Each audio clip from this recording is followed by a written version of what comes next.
बद्दी बरोटीवाला नालागढ़ उद्योग संघ के अध्यक्ष राजेंद्र गुलेरिया ने कहा कि केंद्रीय बजट में सरकार की कोरोना काल के दौरान उद्योगों को बढ़ावा देने के लिए जो योजनाएं चलाई थी उन्हें जारी रखा है।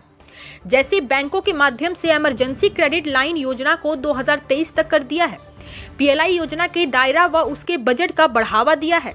छोटे उद्योगों के बैंक पहले से 2 करोड़ रुपए का लोन बिना गारंटी के देते हैं, तो बैंक इसे देने में आनाकानी करती थी। बजट में इसे मॉडिफाई किया गया।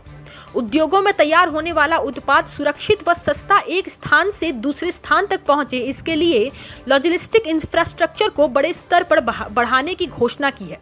इंफ्रास्ट्रक्चर पर पहले 15,000 करोड़ रुपए बजट में रखा था, लेकिन इस वर्ष 1 लाख करोड़ रुपए बजट का प्रावधान किया है, जिससे बाजार में डिमांड बढ़ेगी, लोगों को रोजगार मिलेगा।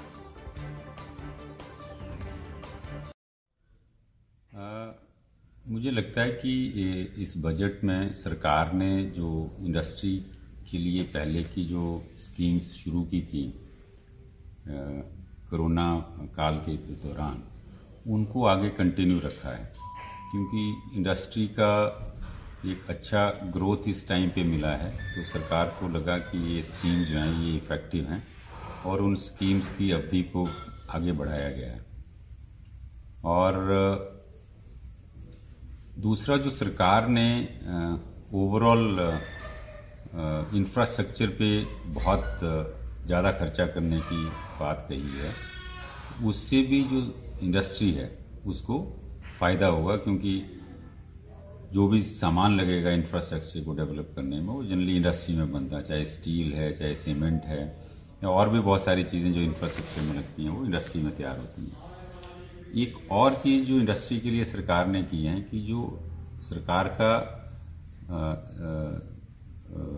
जो मिलिट्री बजट है, जो सरकार के ने खर्चा करना है इस साल में, उसका 68% वो भारत की इंडस्ट्री से प्रोक्योर करेगी। तो ये बहुत बड़ा कंपोनेंट है जो इंडस्ट्री पार्टिसिपेट करेगी, और इसमें खास करके जो मीडियम और स्मॉल इंडस्ट्रीज है उसकी हिस्सेदारी काफ़ी बढ़ेगी, क्योंकि 68% बजट अगर हिंदुस्तान में या भारत में खर्च होता है तो इंडस्ट्री को काफ़ी बड़ा फ़ायदा होगा उसमें। और इंडस्ट्री के लिए कुछ जो काम करने की सहूलियत देने के लिए सरकार ने 2-3 चीज़ें कही हैं कि एक, हम आपसी विश्वास के ऊपर काम करेंगे। मतलब उसमें हो सकता है कि आगे सरकार ये कहेगी जो आपने सर्टिफाई कर दिया उसके बेसिस पे आपको बहुत सारी चीज़ें मिलने लग जाएंगी। कंप्लायंस कम करने की बात करिए, और ख़ास करके जो लघु और सूक्ष्म उद्योग हैं उनके लिए एक सरकार की जो क्रेडिट गारंटी स्कीम आती है चल रही है अभी, उसमें लेकिन इतना बड़ा फ़ायदा उद्योगों को नहीं हो रहा था। तो सरकार ने आज घोषणा की है कि उसको मॉडिफाई करेंगे ताकि वो उद्योगों के प्रति उसका जो बेनिफिट है वो उद्योगों को ज़्यादा मिल सके, क्योंकि आज की डेट में बैंक उस स्कीम के अंडर इंडस्ट्री को फाइनेंस करने में हिचकिचाते हैं। तो अगर उसको मॉडिफाई करके इंडस्ट्री फ्रेंडली बनाया जाए तो मुझे लगता है सरकार की मंशा भी यही है, और कुछ आगे आने वाले दिनों में दिखेगा कि उन्होंने उसमें क्या चीज़ बदलाव किया है। तो ये तो इंडस्ट्री से रिलेटेड है। बाकी जो बजट की मैं देखता हूँ जो फ्यूचरिस्टिक बजट है, बिकॉज इसमें सरकार ने डिजिटल इंडिया पे बहुत बड़ा फोकस किया है, जिससे कि करप्शन कम होगी और डिजिटली लेन देन। आज तो ई पासपोर्ट की बात भी सरकार ने करी है कि ई पासपोर्ट इशू करेंगे। ई शिक्षा की बात करी है, जिसमें कि कुछ डेवलपमेंट करके जो आप एक जगह पे अगर वो प्रसारित हो रहा है तो स्टेट गवर्नमेंट्स लोकल भाषा में भी उस एजुकेशन प्रोग्राम को बच्चों को, जो पहली से लेकर 12वीं क्लास के बच्चों को उस मीडियम के द्वारा पढ़ाया जाएगा।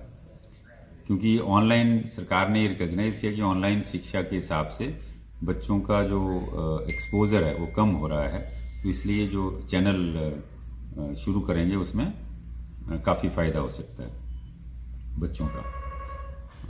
सरकार ने और भी बहुत सारी जैसे चीज़ें करी हैं, जैसे कि उन्होंने कहा कि प्राकृतिक खेती की जाए हिंदुस्तान में, और उसमें सरकार ने एग्रीकल्चर यूनिवर्सिटीज़ का सिलेबस चेंज करने की बात करी, जो एक बहुत अच्छी पहल है कि जो सिलेबस है वो भारत के अनुरूप बने, जो हमारे यहाँ हो सकता है और उसको कैसे शुरुआत की जाए। बिकॉज आज हम जो ग्रेजुएट निकल रहे हैं यूनिवर्सिटी से, उनको भी इस बारे में ज़्यादा नॉलेज नहीं है, तो उस सिलेबस को चेंज करने की बात करी। फिर सरकार ने ये कहा है कि 2000 अगले 25 वर्षों में जो 50% आबादी है हिंदुस्तान की, वो शहरों में रहने लग जाएगी। तो शहरीकरण किस तरह से हो, जिसमें अर्बन डेवलपमेंट की जब बात करी तो उसमें भी सरकार ने फॉरेन यूनिवर्सिटीज़ को इनवाइट किया है और कहा है कि बिना परमिशन के, हमें कोई उसमें उनको परमिशन लेने की ज़्यादा ज़रूरत नहीं है, और वो अर्बन डेवलपमेंट के लिए बच्चों को ट्रेन करें। तो ये सब बातें जो हैं वो मुझे लगता है कि आने वाले दिनों में एक सेल्फ रिलायंट, जिसको हम आत्मनिर्भर भारत बोलते हैं, उसकी तरफ इसकी बहुत ज़्यादा झुकाव है। जैसे सोचा जा रहा था कि ये इलेक्शन हो रहे हैं 5 स्टेट्स में और बहुत सारी फ्री चीज़ें शायद जनता को दें वोट लेने के लिए सरकार, मुझे लगता है वो बिल्कुल सरकार ने नहीं किया, और आर्थिकी को, इकोनॉमिक्स को ध्यान में रखते हुए इस बजट को बनाया गया है। इसमें वोट पॉलिटिक्स बिल्कुल नहीं है, मुझे ऐसा लगता है। Thank you. Himachal plus news के लिए नालागढ़ से सुरेंद्र सिंह की रिपोर्ट।